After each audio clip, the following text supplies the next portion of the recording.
Hello,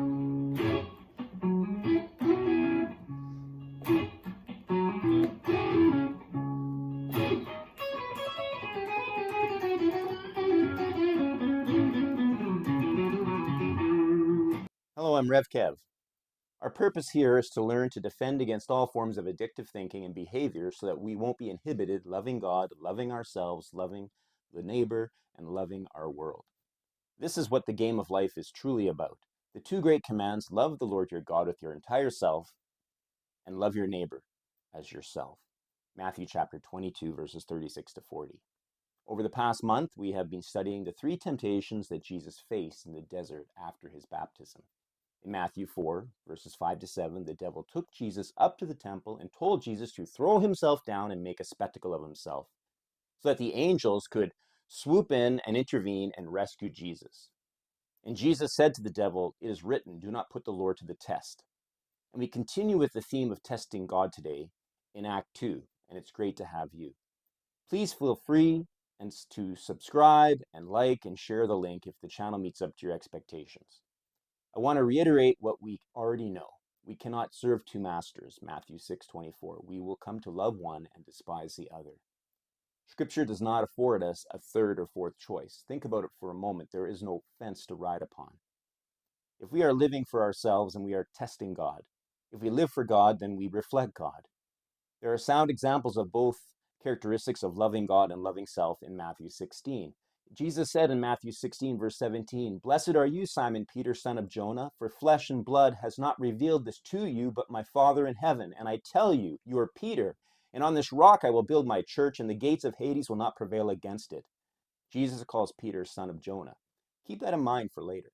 But the problem is that just 5 or 6 verses later, Jesus said to Simon Peter, "Get behind me, Satan." Peter tests Jesus, and that's why I believe Jesus calls Peter Satan.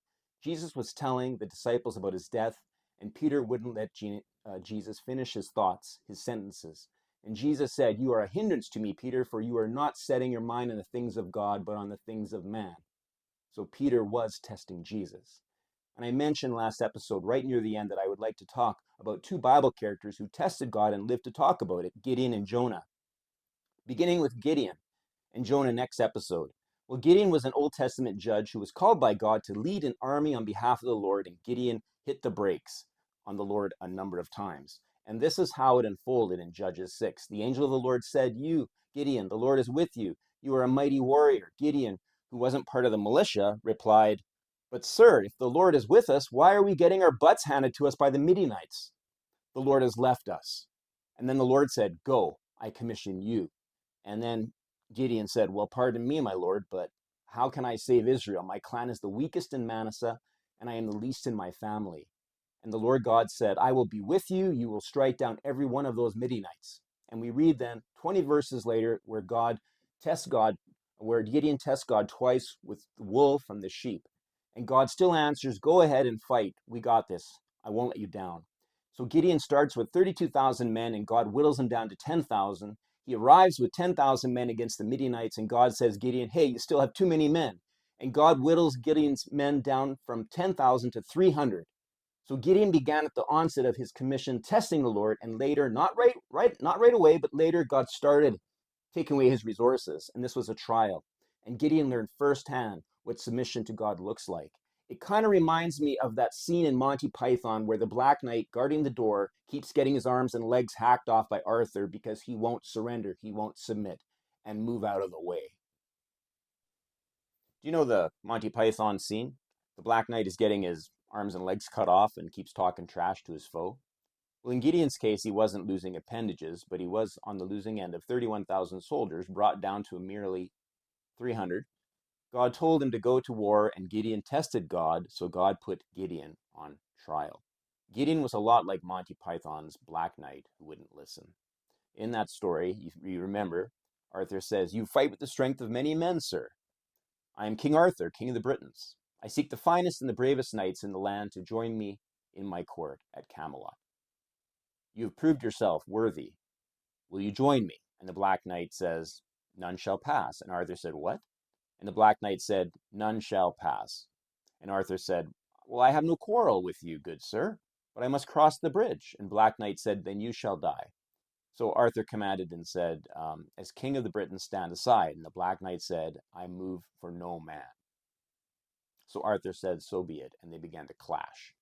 And in the clash, Arthur cuts off the Black Knight's left arm.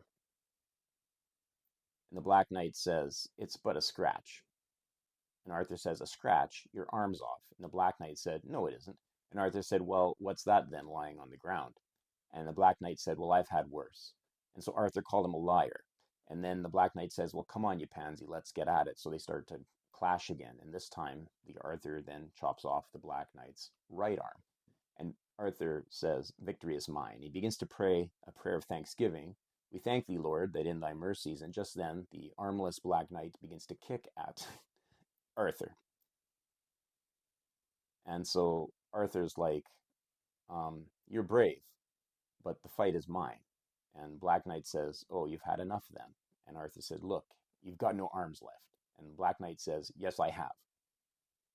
So the Black Knight says, this is just a flesh wound. And Arthur says, look, let's stop. And the Black Knight says, he calls him a chicken. And then Arthur says, look, I'll have your leg then. And so they begin to clash again. And this time Arthur cuts off the Black Knight's right leg. And then Black Knight says, well, I'll do you for that. And Arthur says, you'll what? And Black Knight says, come here. And Arthur says, what? What are you going to do? Come bleed on me? So it's very funny. But of course, Gideon has all his arms and legs. He conquers the Midianites with 300 men, with the Lord doing everything to prove God's original point. The Lord said, Gideon, I deemed you a warrior, even though the Midianites' army was as thick as locusts. Their camels alone were without number, countless as the sands on the seashore. Judges chapter 7, verse 12. I have felt like Gideon, where I didn't heed God's call. I dragged my feet, and it just got harder. My dear friend, Frances, said that there is always an exit to do the right thing. She said, on the highway you miss your exit, there's always another, and another after that. And God will be with you like he was with Gideon. And he was with me. The trial just got a lot more involved for Gideon. When I felt God told me to go, I should have listened up. When God speaks to me, it's usually in my sleep. When I am sleeping, it feels like I'm clay and God has his hands inside of me and he molds me into what he wants. I don't hear voices. I feel his hands in me like a potter in their hand has their hands in the wet clay. And when the potter pulls out the fingers out of the clay, it makes that sucking sound. Friends, when I think of this concept of testing God, I don't look at the devil. No one tests the devil. Everyone tests God. We need to take the exit. God is with us. To take the exit, we will have to remove some distractions, some of the unnecessary things in this life. To take the exit, we will have to conquer some of our doubts that God won't come through. As my dear friend Frances encouraged me, I encourage you to not be distracted by doubt, insecurity, materialism, whatever the issues are. Veer right at the next exit and follow the Lord in your commission. Now is the best time to start. Not tomorrow. Not next week. Not until next month. Not next year. You have to start Right now. So get out there and chase your dreams. Find adventure. Fall in love. Take risks. Because trust me, It'll be worth it, I promise.